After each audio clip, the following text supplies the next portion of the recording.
Stochek, last name S-T-O-T-S-C-H-E-K, Calgary Police Service Fraud Unit, Economic Crimes.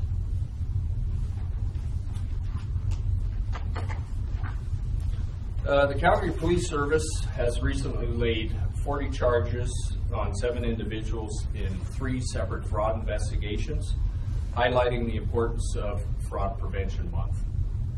The first incident took place between 2006 and September 2012. A woman who was hired by multiple oil and gas companies as a payroll employee allegedly defrauded 5 companies of more than $1.6 million. The employee would alter payroll deposits by either reinstating former employees or by creating fictional employees and directing their payroll accounts into her own personal bank account. After a lengthy investigation by CPS Economic Crimes Unit, Rosalind Ray Thomas, 44 of Calgary, is facing 13 fraud-related charges.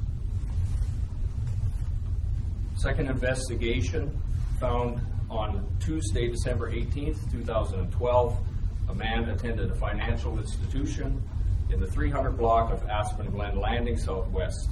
He produced fraudulent identification containing his photo and then accessed a line of credit, obtained a bank draft and cash. The account belonged to a real customer of the bank who discovered the fraudulent activity on a statement and subsequently reported it. The bank was defrauded of more than $42,500. Then again, between February 1st, 2013 and February 19th, 2013, a man attended a financial institution in the 300 block of 58th Ave Southeast and attempted to obtain a line of credit using counterfeit identification. No funds were obtained, and the man was arrested as he left the premise.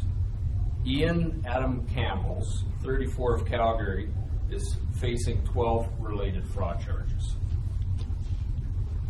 The third investigation found that over a period of a few weeks, at the end of February 2013, a group of 5 people allegedly defrauded an automotive and audio parts store located at the 2200 block of Pagan Road Northeast of more than $44,000. The suspects would attempt to make purchases and orders of high-end auto and audio equipment using fraudulent credit and credit cards. The point-of-sale provider contacted the store to alert them to the fraudulent transactions, and the store subsequently reported to the police. The suspects were then arrested as they arrived to pick up their fraudulently purchased items. The suspects arrived in a stolen vehicle, and within the vehicle, fraudulent credit cards and lists of credit card data were found. 5 people are facing 16 fraud-related charges. Any questions?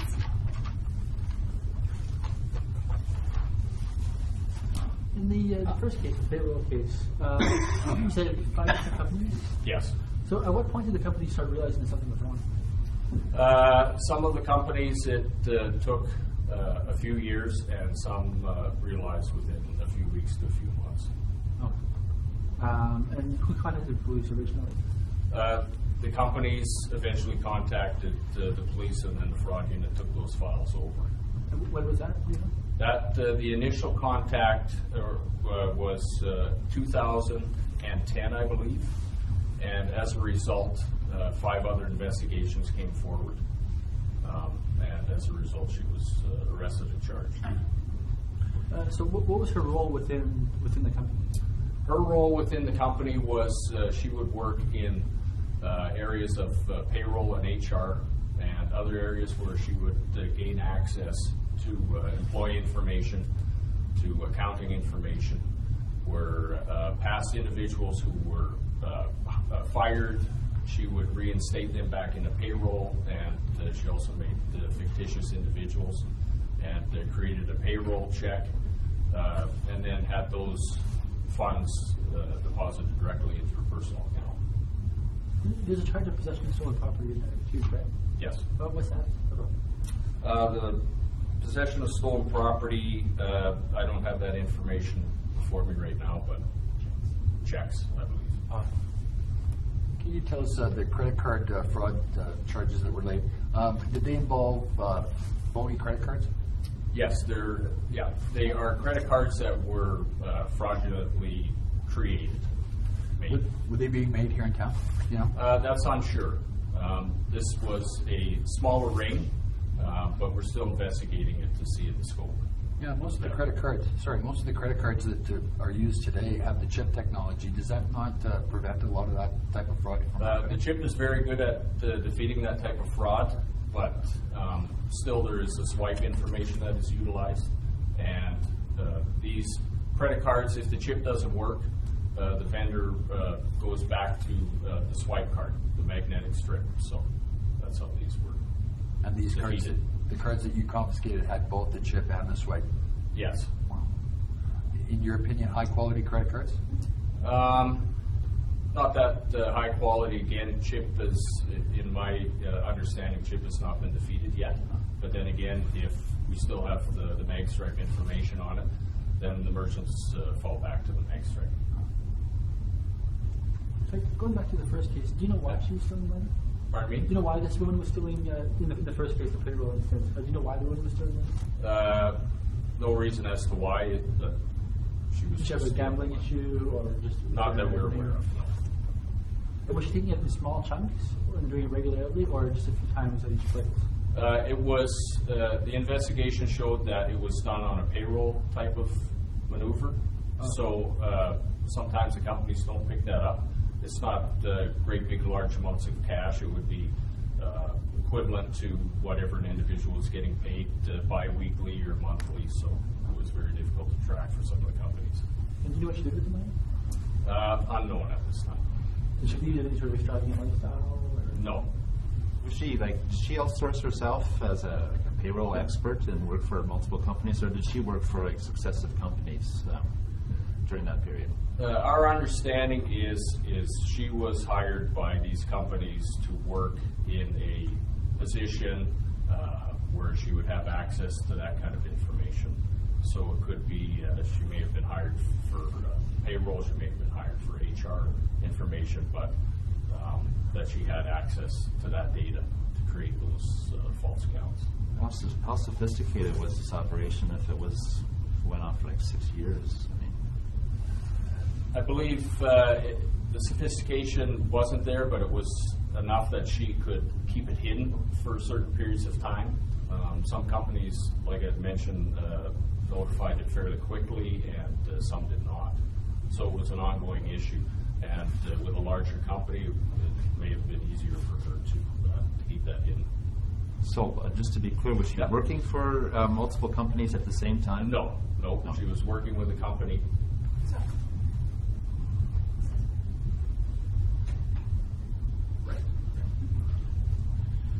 Through our investigation, it's believed that she went into a hiring pool. And these companies would utilize this hiring pool to pick out new employees. When she would get fired from one company or released from one company, she would go back into the hiring pool. The hiring pool, someone who needed somebody would look at this private hiring pool and then hire her again. Sort of like a payroll consultant, somebody that you contract out for your services? Almost, yeah.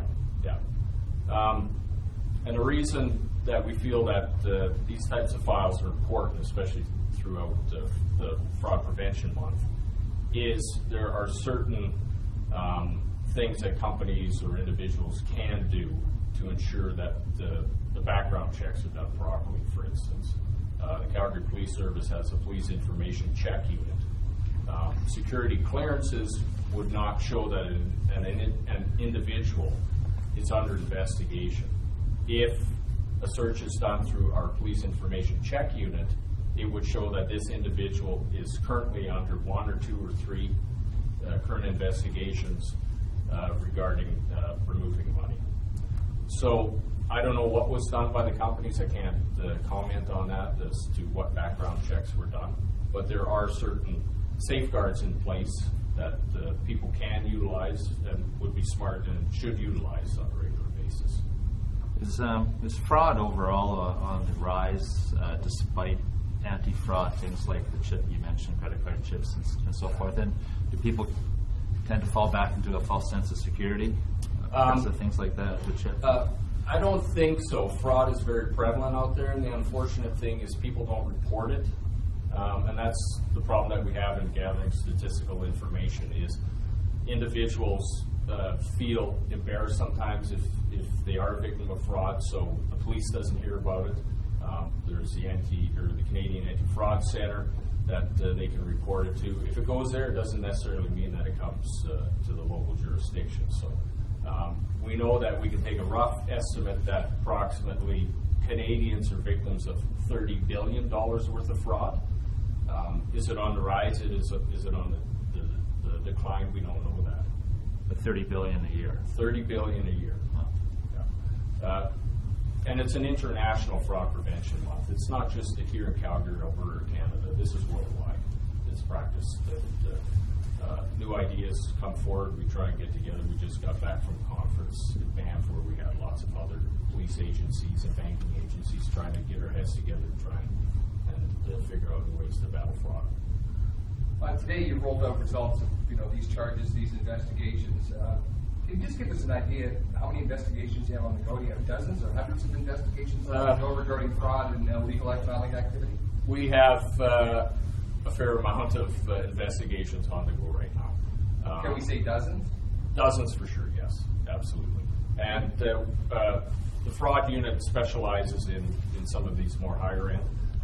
Street personnel are also working on frauds throughout the city on a daily basis as well.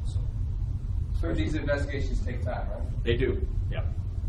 Sarge, can you tell us, assuming that this lady's bank account was seized, did she have a substantial amount of money in her bank account? I mean, if she'd been doing this for 6 years, chances are she probably had more than a few bucks in her. We have not found any assets associated to her. Wow. Are these charges being laid in the last day or two or so, or are we talking? No, these have been ongoing. There was, like I said, there was 5 investigations ongoing, so all the way up until there's still investigations going on right now. But no, it wasn't something that was just a couple of weeks ago or it was a year ago. These are files that keep progressing, and as we dig and we dig a little bit deeper, we find more information or it leads us to a different angle. So these investigations are very complex. They take a lot of time.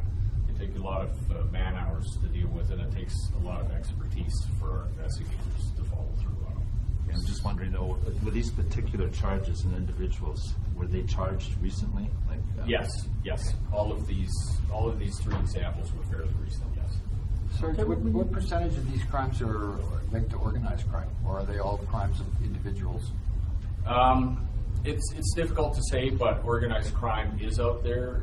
Organized crime is one of the main drivers of fraud worldwide, and some do have a direct tie to them. Some are difficult to make a tie to them, and then some of them are just using opportunity and to try and move ahead. So. Does a lot of the money that's gained by fraudulent means, does it go offshore? Some of it does, yeah, and it's difficult to trace, obviously. When something moves offshore, it's very tough for a localized jurisdiction to try and to track that. So, Just to clarify, when you said you couldn't find any assets associated to this woman, do you believe that she spent the money or she's moved it elsewhere? Unknown.